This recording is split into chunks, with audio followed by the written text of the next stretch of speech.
At a family dinner, Grandma asked me, "Is the $1,500 I send you every month enough?" I replied, "What money?" Everyone turned to my parents, who turned pale. I'm Emily. I'm 21 years old, and at my grandmother's 75th birthday party, in front of my entire family, she asked me a question that ignited a firestorm and burned our lives to the ground. Before I tell you how I uncovered a web of lies so dark it almost destroyed me, let me know where you're watching from in the comments below. The air in my grandmother Margaret's dining room was thick with the rich, savory smell of roast beef and the sweet scent of cinnamon from the apple pie cooling on the counter. It was a perfect autumn evening. Outside, the leaves were turning brilliant shades of red and gold. Inside, the house was filled with warmth and laughter. It was her 75th birthday, a huge milestone, and the whole family had gathered. My Uncle James was holding court at one end of the table, telling a loud, booming story, while my Aunt Kathy listened with a predatory glee, always looking for a new piece of gossip. My cousins were laughing, their faces bright and carefree.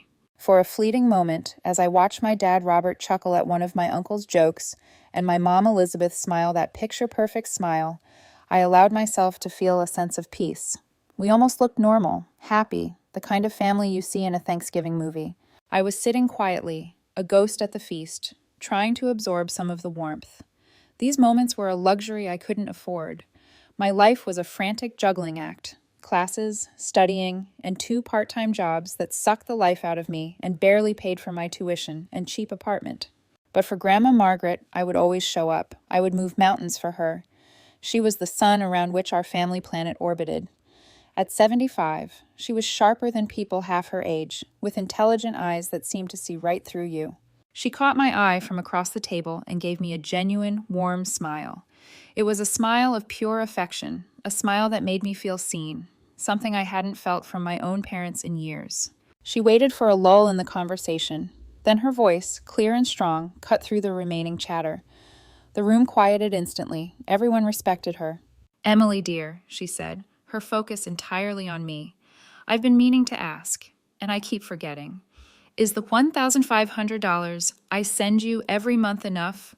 I know college is so expensive these days. If you need more for your books or rent, you must tell me." The fork in my hand stopped moving. It hovered halfway to my mouth, loaded with mashed potatoes. The world seemed to grind to a halt. A dozen pairs of eyes swiveled in my direction. My brain struggled to process her words. One found every single month. That was more money than I saw in 2 months of backbreaking work. I could pay my rent, buy all my textbooks, and maybe even fix the cracked screen on my phone. With that kind of money, a short, confused laugh burst out of me before I could stop it. It sounded loud in the suddenly silent room. "What money, Grandma?" Silence. This wasn't just a pause in conversation. This was a heavy, suffocating void. The air became thick, hard to breathe. The laughter, the warmth, the happiness, it all evaporated in an instant. I looked around the table. No one was looking at me anymore. Every single person, my uncle, my aunt, my cousins, was staring at my parents. My mother's face was a horrifying mask of frozen cheerfulness. Her smile was still there, but it was brittle, grotesque, like a porcelain doll that was about to shatter. My father's jaw had gone slack, his face ashen. He stared at his plate as if it held the secrets to the universe. And my older sister Ryan, the golden child, the center of their universe, had a muscle twitching violently in her cheek. The perfect family portrait had just been ripped to shreds. Grandma Margaret's warm expression was gone, replaced by a look of cold, hard clarity. She didn't need to raise her voice. The quiet menace in her tone was more terrifying than any shout. "Elizabeth, Robert, explain." To understand the depth of that single word, explain, you have to understand the world my parents had built. It wasn't just a lie about money. It was a lie about everything. The silence in that room wasn't new. It was the same silence that had greeted every one of my small victories, the same silence that had answered every one of my unspoken cries for help. It was a silence built brick by brick over 21 years. Let me paint you a clearer picture of my life. A typical Tuesday for me started at 6:00 a.m. I'd drag myself out of bed in my cramped, chilly apartment and head to my first job at the campus library. For 2 hours, I'd shelf books, the quiet hum of the library a stark contrast to the frantic pace of my life. Then classes until 3:00 p.m. After class, I wouldn't go to a coffee shop with friends. I'd go to my second job at a greasy diner downtown, where I'd wait tables until the 11 o'clock p.m. closing shift. I remember one night vividly. A group of rowdy customers had left a disastrous mess, ketchup smeared on the table, soda spilled on the floor. My manager, a perpetually stressed man named S, just pointed at it and grunted. As I was on my hands and knees wiping up the sticky mess, my phone buzzed. It was a picture from my sister Ryan's Instagram feed. She and her fiancé Matthew were at a fancy rooftop bar, clinking cocktail glasses, the city lights twinkling behind them. The caption read, "Living the good life." I felt a bitter taste rise in my throat. I finished cleaning, my hands raw, my back aching, and went home with $23 in tips. That was my good life. My sister's life was a different story written by a different author. In my parents' eyes, she was the protagonist of our family's epic. I was a footnote. They funded her downtown apartment with a view, paid for her car, and slipped her cash whenever she needed it. They called it investing in her future. My struggle, my exhaustion, my constant anxiety about making rent, that was called building character, as if suffering was a virtue. The injustice was a constant companion, a dull throb of resentment I carried with me everywhere. But the real poison in our family's well came from a promise that had been my only source of hope. I was 18, standing in the same dining room, clutching my university acceptance letter. I had graduated as valedictorian, earned a small academic scholarship, and I was so proud. I thought they would be too. My parents offered a quick, "Good job, sweetie," before turning their full attention to Ryan, who was excitedly explaining her new idea to start a podcast about craft beer. I felt myself shrink, becoming invisible once again. But Grandma Margaret saw me. She always saw me. She pulled me into the kitchen, away from the others, and took the letter from my hands. She read it, her eyes shining with genuine pride. "Emily, this is wonderful," she said, her voice filled with warmth. She put her hands on my shoulders and looked me straight in the eye. "You have a fire in you, a brilliant mind. Don't ever let them or anyone else diminish that. Do you hear me?" I nodded, a lump forming in my throat. "Good," she said, giving me a tight hug. "Now you listen to me. Your only job is to go to that university and learn. You focus on your studies. Don't you dare worry about money. I am going to take care of you. I'll send you an allowance every single month, more than enough for whatever you need. This is my investment, and you are the best investment I could ever make." I cried right there in her kitchen. I cried with relief and gratitude. Her promise wasn't just about money. It was validation. It was proof that someone in my family believed in me. That promise became my anchor. So when I started college and week after week, month after month went by with no money, the confusion was agonizing. Did she forget? Did I mishear? Was I not worthy of the investment after all? The shame and fear of seeming ungrateful kept me silent. I told myself I could handle it. I got a job. Then when that wasn't enough, I got a second one. I built my life around building character. About 6 months into my freshman year, I hit a wall. I was failing a class, constantly sick, and on the verge of dropping out. I was desperate. I finally worked up the nerve to ask my mother about the money. I found her in the kitchen, arranging a bouquet of expensive-looking lilies. She was humming. I cleared my throat. "Hey, Mom, can I ask you a quick question?" Her humming stopped. She turned, her smile polite but distant. "Of course, dear." "It's just, did Grandma ever happen to mention anything about, helping out with my college expenses?" I tried to sound casual, like it was no big deal. Her polite smile tightened. "What do you mean?" "Well, a while ago she said she might send some money to help out, and I was just wondering if maybe the checks got sent here by mistake or something." Her laugh was a sharp, ugly sound. "Emily, you're 21 years old. Are you seriously asking me about an allowance? Your sister is out there making a life for herself, being independent, and you're here asking for handouts? I thought we raised you to be more self-reliant than that." Every word was a carefully aimed dart, designed to make me feel small and ashamed. "But Mom," I stammered, the injustice of it making my face flush. "Ryan lives in an apartment you pay for. She drives a car you bought her. I'm working 2 jobs. Grandma promised me." Her face turned to stone. "Don't you dare use that tone with me," she snapped, her voice cold. "And don't be so selfish. We have a lot of expenses. Your sister needs our support right now. She's under a lot of pressure. Family helps family, Emily. Why is that so hard for you to understand? You should be grateful you have the opportunity to go to college at all. Learn to stand on your own 2 feet. It builds character." There it was again. Character. It was their justification for everything. I just stood there, my throat closing up, the lies sucking all the air out of the room. She hadn't just stolen the money, she had stolen the promise, the validation, the one thing that had kept me going. And she had twisted it into a lesson about my own selfishness. I never asked again. I just retreated further into myself, worked harder, and let the betrayal harden into a permanent knot in my stomach. My cousin Tyler was the only one who seemed to understand. During our late-night video calls, he'd see the dark circles under my eyes. "Dude, you look like a zombie," he'd say. "Let me guess. The royal parents are showering Princess Ryan with gold while you're eating ramen again?" His bluntness was a strange comfort. It proved I wasn't crazy.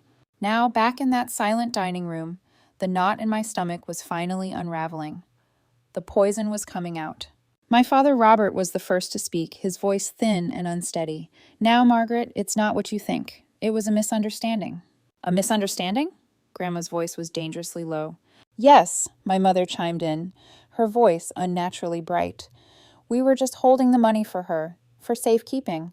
We were going to give it to her in a lump sum when she graduated, as a surprise."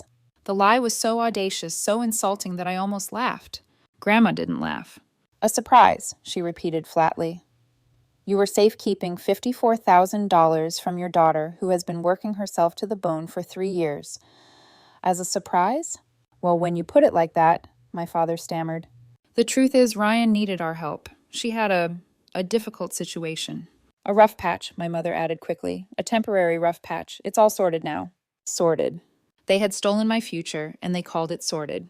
I looked over at my sister. She wasn't looking at me with remorse. She was glaring at me with pure annoyance, as if my very existence was an inconvenience that had led to this uncomfortable moment. And I knew, with a clarity that cut through all the lies and confusion, I knew this was far from over. This was just the beginning.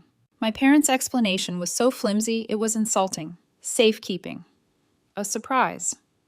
They were throwing words at a house fire, hoping it would go out. Grandma Margaret, a woman who could spot a bluff from a mile away, was having none of it. Her gaze was like a laser beam, fixed on my father. "Robert, you were a loan officer for 30 years. You know the difference between safekeeping and theft. So let's stop the games. What kind of rough patch requires you to systematically divert over $50,000 from your other daughter?" My dad flinched as if he'd been struck. "It was an investment opportunity, Margaret," he mumbled, refusing to meet her eyes. "A sure thing. It went south." "An investment," Grandma repeated, her voice dripping with sarcasm. "And you, Elizabeth? You went along with this investment?" My mother, ever the loyal defender of her golden girl, puffed up with indignation. "We were helping our daughter. It's what parents do. We were just so worried about her. She was under tremendous pressure. We couldn't let her fail." Her voice trembled with manufactured righteousness. "So you let Emily fail instead?" Grandma's question was quiet, but it landed with the force of a physical blow. My mother had no answer for that.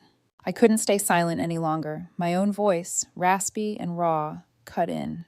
"What kind of investment, Ryan?" I asked, looking directly at my sister. "What was this sure thing that was worth my entire college fund?" Ryan, who had been staring sullenly at her fork, finally looked up. Her eyes were cold, devoid of any remorse. She gave a short, dismissive laugh. "Oh, please, Emily, you wouldn't understand it. It involves risk, strategy. It's a little more complicated than shelving books or flipping burgers." The insult, so casual, so cruel, was the final straw. The years of being dismissed, of being the family afterthought, of being told my struggles were for my own good, while her failures were coddled. It all ignited into a single point of pure, clarifying rage. In that moment, I understood completely. They were incapable of shame. They would never believe they had done anything wrong. In their twisted worldview, Ryan was entitled to my future, and I was selfish for questioning it. And a dark, cold certainty settled in my gut. This was bigger than just the money. The story didn't add up. There was a desperation in their lies that hinted at something more rotten beneath the surface. As my internal world was imploding, I saw another drama playing out in the corner of my eye. Ryan's fiancé, Matthew, had been a statue throughout the whole exchange. His face was pale, his knuckles white around the stem of his wineglass. He was staring at Ryan, and his expression was not one of support. It was one of cold fury. The way he was looking at her, it was the look of a man who had just realized he'd been played for a fool. When Ryan made her condescending remark to me, it was as if a switch flipped inside him. He stood up so abruptly that his chair scraped loudly against the floor, making everyone jump. "Ryan," he said, his voice dangerously calm and tight, "I need to speak with you, now, in the hall." It was not a request, it was an order. My Aunt Kathy leaned forward, her eyes wide with gossipy delight. Ryan looked irritated, but she got up and followed Matthew out of the dining room. An awkward, tense silence descended once again. We all sat there, pretending not to listen to the angry, hissed whispers coming from the entryway. The acoustics of the old house were unforgiving. "You lied to me. From the start. Every penny." "Where is it, Ryan? That was my mother's ring. How could you—" The argument culminated in a sharp, distinct slapping sound that echoed through the hall. Everyone in the dining room flinched. A moment later, the heavy front door slammed shut with a shuddering finality. Ryan reappeared in the doorway, alone. A bright red handprint was beginning to blossom on her cheek, a stark contrast to her pale skin. She looked utterly defeated. But her default setting was blame, not remorse. My mother rushed to her side, fussing over her like she was a child. "Ryan, sweetheart, what happened? Where's Matthew?" "She's gone," Ryan muttered, finally looking up and glaring directly at me. "She left. Are you happy now, Emily? You and your big drama. You just had to ruin everything." She was blaming me. After everything, she was still twisting the narrative to make me the villain. It was breathtaking in its audacity. But my attention wasn't on her pathetic attempt to deflect. My eyes were fixed on the floor of the entryway. In her furious exit, a small white slip of paper had fluttered from Matthew's pocket. It had landed, unnoticed by anyone else, near the edge of the Persian rug. Even from across the room, I could recognize the gaudy golden logo. Gold and Gems Pawn Emporium. My heart began to pound, a frantic, heavy rhythm against my ribs. My mother's ring. The pawnshop ticket. It all clicked into place with a sickening certainty. The final vestiges of my fear and hesitation burned away, replaced by a cold, hard resolve. I stood up from the table. Every eye in the room swiveled back to me. I didn't look at my parents or my sister. I looked at the one person who deserved the truth. "Grandma," I said, my voice shaking almost imperceptibly, but filled with a new and unfamiliar strength. "Please don't let anyone leave. I need a minute. I think there are a few more investments that you need to know about." I wasn't the scared kid anymore. I wasn't the victim. I was the one holding the key to the next locked door, and I was about to kick it wide open. I turned my back on their shocked faces, walked deliberately into the hall, and bent down to pick up the pawn ticket. My hand was steady now. The truth was my weapon, and I was finally ready to use it. I walked down the hall and into the small powder blue guest bathroom, locking the door behind me. I needed a sanctuary, a moment of silence to let the roaring in my ears subside. I leaned my forehead against the cool wood of the door, taking a deep, ragged breath. The muffled voices from the dining room were a chaotic buzz, the sound of a hornet's nest I had just kicked. My hands, which had been so steady a moment ago, were now trembling as I unfolded the pawn ticket.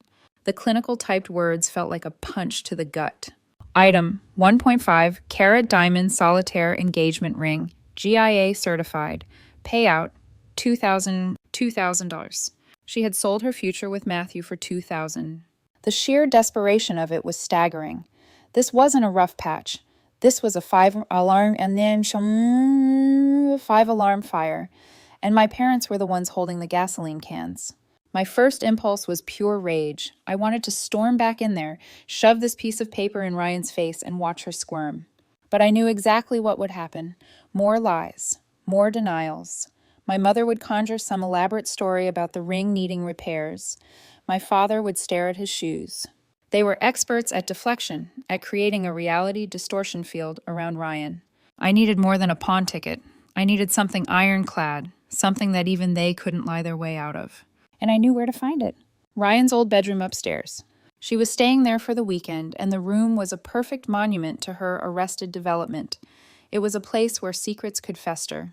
I took another deep breath, unlocked the door, and slipped out. The family was still in a state of disarray. No one noticed me as I bypassed the dining room and headed for the grand, curving staircase. Each step I took felt heavy, deliberate. I wasn't a guest in this house anymore.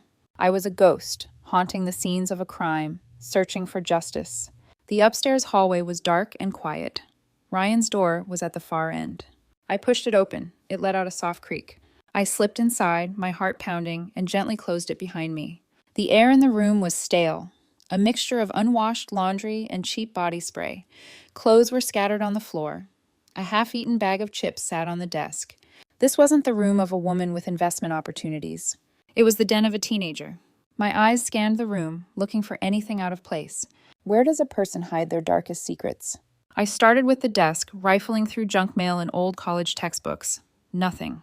I knelt and checked under the bed, my hands sweeping through a universe of dust bunnies, finding only a long-lost TV remote. Frustration began to set in. Was I wrong? Was this a wild goose chase? I was about to leave when I heard footsteps in the hall. My blood ran cold. I dove back and squeezed myself between the bed and the wall, my heart hammering against my ribs. I held my breath. The footsteps paused outside the door. I could see the shadow of feet under the crack. A moment passed, an eternity. Then the footsteps moved on. It was probably one of my cousins heading to the bathroom. I let out a breath I didn't realize I'd been holding, my body trembling with adrenaline. This was my one shot. I had to find it. My gaze fell upon the closet. It was an old walk-in, cluttered with things Ryan hadn't touched in years. On the high-top shelf, pushed way into the back corner, was an old Nike shoebox. It was caked in a thick layer of dust, looking like a forgotten relic in a room full of chaos. Its neglected state made it the most suspicious object there. I dragged Ryan's desk chair over, the legs scraping on the hardwood floor. I climbed onto it, my balance precarious, and reached for the box. I pulled it down, a cloud of dust exploding around me, making me sneeze. I took the box back to the bed and sat down, my pulse thrumming in my ears. I lifted the lid. No shoes. It was filled with papers, a chaotic mess of them bound by a thick, brittle rubber band. With trembling fingers, I slid the rubber band off. It snapped and disintegrated in my hand. The top few pages were what I might have expected: overdue credit card bills with terrifying balances, final notices from cell phone companies, all in Ryan's name. It was bad, but it wasn't the smoking gun. I dug deeper, and then I found it. The thing that changed everything. It was a thick sheath of letters, all from the same company, West Shore Capital Solutions. The name sounded vaguely sinister. The letters themselves were written in aggressive, bold fonts. Final notice before legal action. Immediate payment required to avoid wage garnishment. These weren't friendly reminders. These were threats from a debt collector, a loan shark with a letterhead. But that wasn't the part that made my vision swim. It was the name and address at the top of the page. The address was for my dingy freshman year dorm room, an address I hadn't lived at in over 2 years. And the name the loan was under, the name they were threatening to sue and ruin, was not Ryan. It was Emily. My name. I couldn't breathe. It felt like the air had been punched out of my lungs. I frantically shuffled through the papers. It was all there. A loan agreement for $25,000, taken out using my name, my date of birth, and my social security number, information Ryan could have easily swiped from our parents' old tax files. There were default notices, letters adding astronomical interest and fees. The total amount owed was now over $40,000. This wasn't just stealing my grandmother's gift. This was a profound, devastating violation. She had stolen my identity. She had taken my good name, the only thing I truly owned, and dragged it through the mud, saddling me with a crippling debt that could destroy my credit, my future, my ability to ever get a car loan or a mortgage. She had committed a felony against me, her own sister. And my parents, did they know? Was this the rough patch they were so desperate to cover up? The thought was a physical blow. The $54,000 wasn't for a failed investment, it was hush money. It was to pay off the loan sharks before they came after me. The rage I had felt earlier was a flickering candle compared to this inferno. This was calculated. This was cold-blooded. It was the ultimate betrayal. My shaking stopped. A chilling, razor-sharp clarity washed over me. The time for fear was over. The time for pain was over. It was time for justice. I gathered the pawn ticket and the stack of incriminating letters. I arranged them into a neat, damning pile. I was no longer a victim cowering in the shadows. I was the prosecutor, and I held all the evidence in my hands. I walked out of the room, my footsteps heavy and sure on the old wooden floor. I didn't go back to the dining room. I walked straight to the closed door of my grandmother's study. I knew she would be in there. It was her sanctuary. I knocked twice, a firm, decisive sound. I was ready. I was about to detonate the bomb and level my entire family to the ground. Grandma Margaret was in her study, just as I'd thought. The door wasn't locked. She was sitting in her big green leather chair, not reading, but staring blankly out the window at the garden, now shrouded in darkness. A half-empty cup of tea sat cold on the coaster beside her. The formidable matriarch from the dining room was gone. In her place was a woman who looked tired, defeated, profoundly sad. She looked every one of her 75 years. She turned as I entered, her eyes questioning, clouded with a weary pain. I didn't offer a greeting. I didn't have the words. Instead, I walked to the magnificent mahogany desk that had been in our family for generations, and under the warm, focused glow of the green banker's lamp, I laid out my evidence, piece by damning piece. First, the pawn ticket for Matthew's ring. Then, the stack of letters from West Shore Capital Solutions. I took the top letter, the one with final notice in big red letters, and placed it directly in front of her, turning it so she could read it. "This is the rough patch, Grandma," I said. My voice was quiet, devoid of emotion. It was colder and harder than I had ever heard it before. "This is Ryan's bad investment." She leaned forward, her brow furrowed in confusion. She picked up the letter. Her famously steady hands trembled, almost imperceptibly. Her eyes, sharp as ever, scanned the page. I watched her face as she processed the information. I saw confusion morph into disbelief, and disbelief curdle into a dawning, sickening horror. She read the loan amount. She read the threats of legal action. And then her eyes landed on the name at the top of the page. "Emily," she whispered, her voice a ghost of a sound. She looked up at me, her eyes wide with a terrible understanding. "What is this?" "It's a loan," I said flatly. "A loan she took out 2 years ago, using my name, my identity." She stared at me, then back at the letter, as if she couldn't reconcile the two realities. She picked up the next letter, and the next, her movements becoming faster, more frantic. She saw the default notices. She saw the escalating interest. She saw my name, over and over again, tied to this financial nightmare.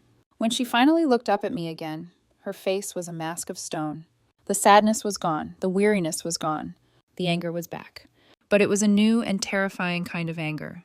It was not the hot, impulsive anger of being lied to. It was the cold, dense, and absolute fury of a queen who has discovered treason in her own court. She had just been shown, in black and white, that her own children had not just lied and enabled, but had been complicit in a crime committed by one granddaughter against another. "She stole your identity," Grandma stated. It wasn't a question. It was the verdict. I simply nodded, my throat too tight to form words. She rose from her chair. She stood taller, her spine ramrod straight, the full force of her formidable personality returning like a tidal wave. All traces of the tired old woman were gone. "They will not get away with this," she said, her voice like ice. "This ends tonight." She looked at me then, a long, searching look. Her eyes held a flicker of something. Was it an apology? Regret? "Are you ready for this, Emily?" she asked. "I am," I replied, and the strength in my own voice surprised me. "Good," she said, giving a single, sharp nod. She placed a hand on my shoulder, a gesture of solidarity, of alliance. "Let's finish it." We walked out of the study together, side by side. It was a paradigm shift. I was no longer the forgotten daughter, the family punching bag. I was her ally. We were two soldiers marching into battle. And for the first time in my life, I wasn't fighting alone. When we re-entered the dining room, the chaotic energy immediately dissipated. The family fell silent, their arguments dying in their throats. They saw the look on Grandma Margaret's face, and they knew the final judgment was at hand. She didn't return to her seat. She stood at the head of the table, a commanding, regal figure. "Ryan," she began, her voice deceptively calm, "earlier this evening, you belittled your sister by saying she didn't understand the world of risk. Perhaps you could enlighten us. Explain this risk." She took the top letter from my hand and held it up for all to see. "This is a legal notice from a company called West Shore Capital Solutions. They seem to be under the impression that Emily owes them over $40,000. As this is the first any of us are hearing of it, I'd love for you to clarify." Ryan's face went white as a sheet. She shot a desperate, panicked look at our mother, her eyes begging her to save her. I don't know what you're talking about," she stammered. "Don't you?" Grandma said, her voice dangerously soft. She then held up the pawn ticket. "And what about this? A pawn ticket for a 1.5-carat diamond ring. Melissa's ring, I assume. It seems your business risks now extend to stealing from the woman you claim to love." My mother, Elizabeth, finally broke. She shot to her feet, her hands planted on the table. "Margaret, that is enough. This is a private family matter. You can't just air our dirty laundry like this." "A family matter?" Grandma's voice exploded through the room, making everyone flinch. My granddaughter uses her sister's name to commit identity fraud, and you have the audacity to call it a family matter? My own son and his wife lied to my face for years, stealing money I intended for their struggling child. And you call it a family matter? This stopped being a family matter the moment you decided to protect a criminal instead of your own innocent daughter. She pointed a trembling, accusatory finger at me. This girl who has done nothing but work herself into the ground to pay for an education, while you handed her future, her very name, over to a common thief. The word criminal echoed in the silent room. My father, Robert, made a choking sound and buried his face in his hands. Grandma Margaret took a deep, shuddering breath, regaining her icy composure. Robert, Elizabeth, as of this moment, you are cut off. Your financial support for Ryan is over. Every last cent you stole from Emily will be repaid to her with interest from your savings and retirement accounts. I will personally oversee the transfer tomorrow. She paused, letting the brutal finality of her words sink in. Then she delivered the coup de grace. And tomorrow morning, she announced, her gaze sweeping over the wreckage of her family, I will be on the phone with my lawyer, Liam. I am scheduling an emergency appointment to completely restructure my will and all my trust funds. The house, the stocks, the estate, everything. Her eyes, now completely void of any familial warmth, landed on my parents. I must ensure my legacy, everything Henry and I have worked for, goes to someone with integrity, someone worthy of trust. She didn't have to say my name. Everyone in that room knew. The tectonic plates of our family had just shifted, violently, and irrevocably. I wasn't the outcast anymore. I was the one left standing. The foundation of lies and entitlement upon which my parents and Ryan had built their world had just been swallowed by the earth. My mother stared, her mouth opening and closing like a fish, no sound coming out. My father sobbed quietly into his hands. And Ryan? Ryan finally looked at me. There was no more arrogance, no more condescension. Just a look of pure, venomous hatred, the look of a dethroned queen staring at the peasant who had taken her crown. In her eyes, I saw a promise. This wasn't over. The silence that followed Grandma's decree was the most profound of the night. It was the silence of utter devastation. The eerie quiet after a lightning strike has split an old tree in two. You could almost hear the frantic calculations running through everyone's minds as they tried to comprehend the new landscape of our family. The power had shifted, completely and brutally. And in that vacuum, it was my Uncle James who saw an opportunity. He had always cultivated an air of superiority, the successful, stable brother looking down on my father's chaotic life. He puffed out his chest, smoothed his already perfect tie, and adopted a tone of grave, condescending sympathy. Well, Robert, he said, shaking his head slowly, as if burdened by my father's foolishness, it seems the chickens have finally come home to roost. I've warned you for years that your inability to instill discipline in Ryan would lead to ruin. A man must learn the consequences of his actions. He was trying to position himself as Grandma's wise counsel, to scramble onto the winning side of the wreckage. He was a vulture circling, ready to pick the bones. But he had made a fatal miscalculation. A cornered, wounded animal is the most dangerous kind. My father, Robert, who had spent a lifetime being passive, weak, and agreeable, finally snapped. He lifted his head from his hands, his face a mess of tears and snot, his eyes bloodshot and wild. He looked at his brother not with shame, but with a lifetime of simmering resentment. Discipline, he spat, the word laced with venom. You want to stand there and lecture me about consequences, James? Now, Robert, this isn't the time, my uncle began, holding up a placating hand. No, you don't get to do that, my father roared, slamming his fist on the table, making the silverware jump. You don't get to pretend you're better than me. You think I'm the only one with secrets? He let out a harsh, barking laugh. You want to talk about bad investments? Why don't you tell everyone about last spring? Why don't you tell them about how you came crawling to Mom, begging on your hands and knees for $100,000 to save your oh-so-successful company from bankruptcy after your genius day trading hobby blew up in your face? Uncle James froze. The color drained from his face, leaving his skin a pasty, sickly gray. His smug mask shattered, revealing the panicked fraud underneath. My Aunt Kathy let out a horrified shriek. $100,000? She screamed, turning on her husband. You told me you got a line of credit from the bank. You told me business was booming. It was a private loan, a family matter, James stammered, his eyes darting around the room, searching for an escape that wasn't there. A loan, Grandma Margaret repeated, her voice cutting through the new layer of chaos like a surgeon's scalpel, "that I have yet to see a single dollar of repayment on. James, I believe the term you used was short-term?" The hypocrisy was nauseating. The family's self-appointed moral compass was just as corrupt as the rest of them, only better at hiding it. The room erupted. Aunt Kathy was now sobbing and screaming at her husband. My cousin Tyler stared at his father with an expression of pure, unadulterated disgust, then stood up and walked out of the room without a word. It was in that maelstrom of greed and betrayal as my family tore itself apart that another voice, quiet but firm, imposed order. "That is enough." Everyone froze. It was my grandfather Henry. He had been a silent observer all night, a stoic statue at the far end of the table. He was a quiet man, always overshadowed by my grandmother's fire. But now, as he slowly, painfully pushed himself to his feet, leaning heavily on his oak cane, he commanded the attention of the entire room. "All of you, stop it now!" The screaming and sobbing subsided, replaced by a stunned silence. He took a slow, deliberate look around the table, his old, tired eyes taking in the full scope of the carnage. He looked at my parents' utter shame, my uncle's humiliation, my sister's simmering hatred, and my own grim, hollow victory. His gaze finally settled on me, and in his eyes I saw a depth of regret that shook me to my core. This is my fault," he said, his voice raspy with age and emotion. Grandma Margaret immediately went to his side, placing a hand on his arm. "Henry, no, don't be ridiculous. This is their greed, their weakness, not yours." "No," he insisted, shaking his head slowly, his grip tightening on his cane. "It starts with me." He continued to look at me as he spoke to the room.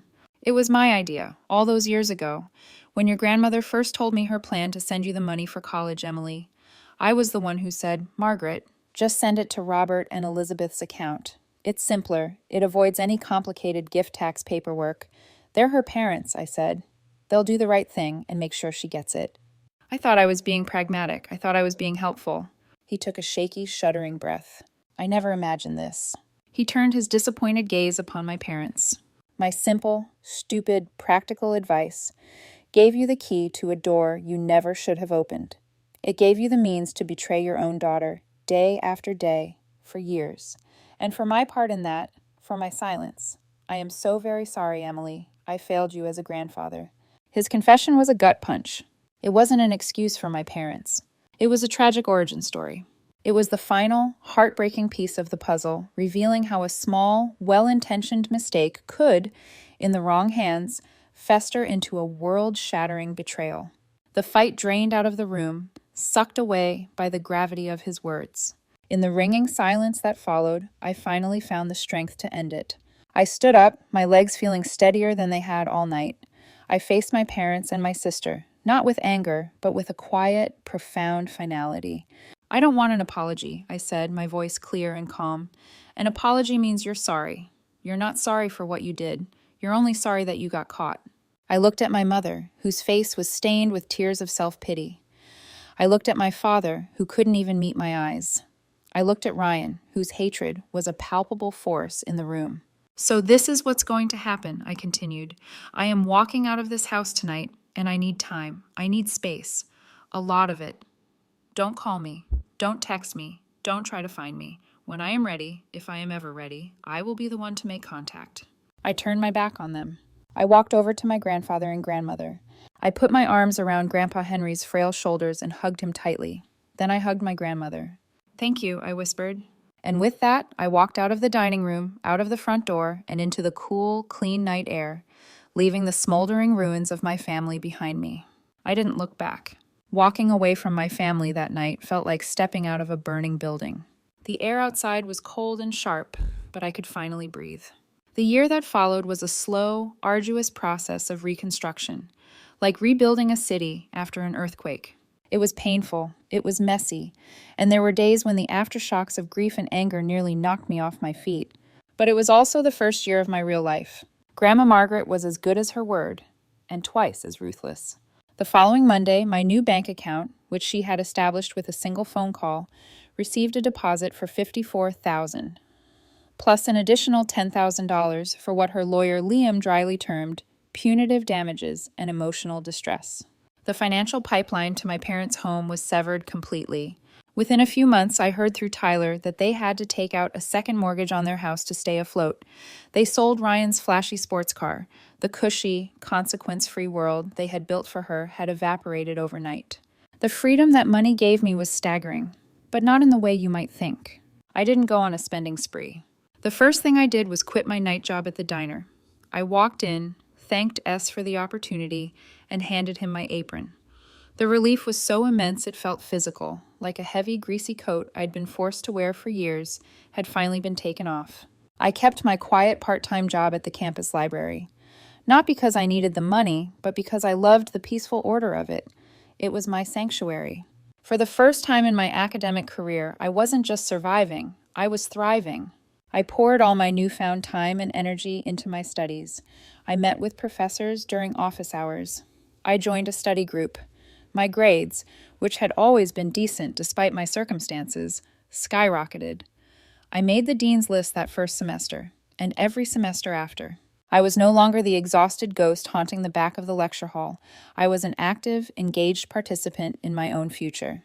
I also discovered what real family felt like. My cousin Tyler became my brother. He was my rock.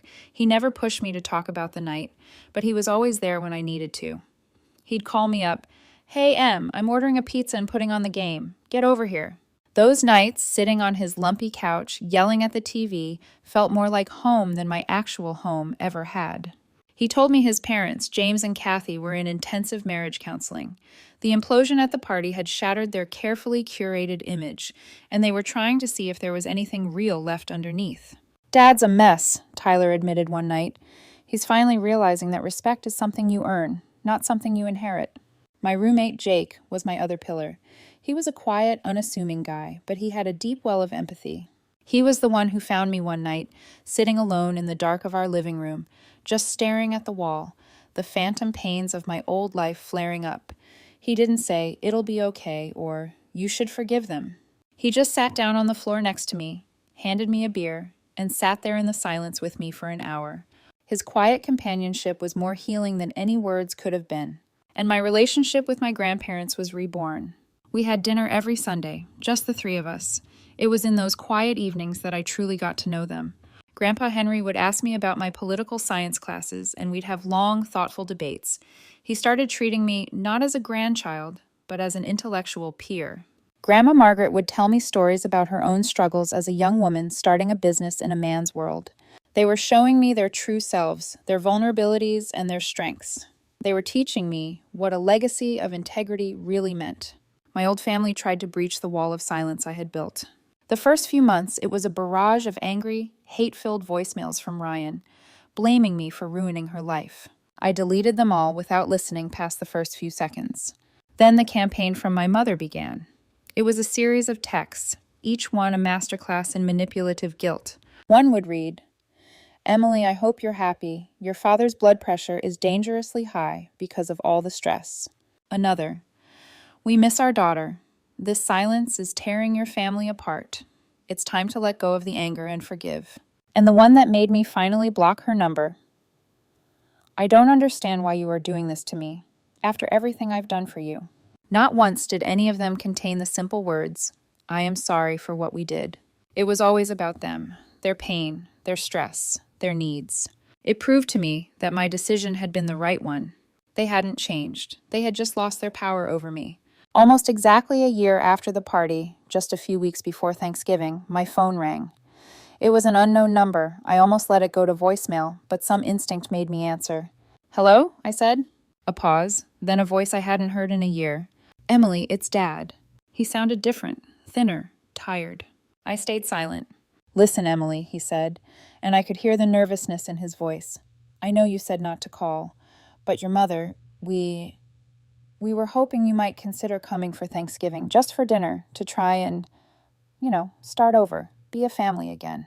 I closed my eyes. I pictured him, a man broken not by my actions, but by the consequences of his own. I felt a pang, not of anger, but of pity. But pity wasn't enough to make me walk back into that burning building. "I can't do that, Dad," I said. My voice was quiet, but it was firm. There was no hesitation. "I'm not ready for that, and I don't think I will be, for a long time." "But sweetheart, I have to go," I said, cutting him off gently. "I'm glad you're okay, but the answer is no. I ended the call. It wasn't an act of revenge. It was an act of profound self-care. I had spent a year painstakingly building a new life, a life filled with peace, respect, and genuine love. I was the architect of that new life, and I would not let the demolition crew of my past anywhere near it. Another year has passed since that phone call. I'm in my final semester of college now. A few weeks ago, I got my acceptance letter to a prestigious graduate program in public policy on the East Coast.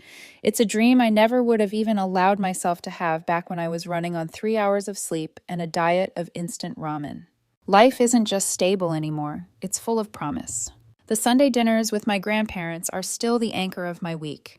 Grandma Margaret is already planning a trip to visit me once I move. Grandpa Henry gave me his old, beautiful fountain pen as a congratulations gift. "For signing important things," he said with a wink. The gesture was small, but the meaning was immense. My life is full. My friendship with Tyler and Jake is the kind that lasts a lifetime. I'm even dating someone now, a smart, funny man from my international relations class who looks at me and sees me, not the baggage of my past. Every now and then, in the quiet moments, walking across campus as the sun sets, or late at night in the library, I do think about them. My parents. My sister. The raw, burning hatred has long since faded. Hate is a heavy burden, and I have worked too hard to be free to carry it any longer. What's left is a strange, hollow sadness, a grief for the family I should have had.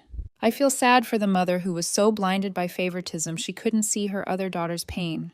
I feel sad for the father whose weakness allowed so much destruction. And I feel sad for the sister who was so consumed by entitlement that she saw me as an obstacle rather than a human being. The money, I realize now, was never the real issue. The $54,000 was just a symptom of the disease. The real crime was the slow, systematic theft of my self-worth. The real betrayal was being made to feel that I was worth less. Ironically, losing that money and discovering that truth was the most liberating event of my life. It forced me to stop waiting for their approval, to stop hoping they would one day see me. It forced me to see myself. It forced me to fight for my own value. They say that what doesn't kill you makes you stronger. I'm not sure that's true. I think some things just kill you a little bit. They leave scars. But I've learned that scars don't have to be a source of shame. They are proof that you have healed. They are a testament to the fact that you survived the battle. My scars are a map of where I have been. And they are a constant, powerful reminder that I will never, ever allow myself to go back there again. They remind me that my worth is not determined by my family. It's not determined by my bank account or by anyone else's opinion. It is determined by my own actions, by my integrity, and by my courage to protect my own soul. It is the one thing no one can ever take from you unless you let them. Thank you for listening to my story. I hope it resonated with you in some way. Have you ever been in a situation where you had to fight for your own worth against the people who were supposed to build you up? Share your story in the comments below. I read them all. And don't forget to like and subscribe so you don't miss what's coming next.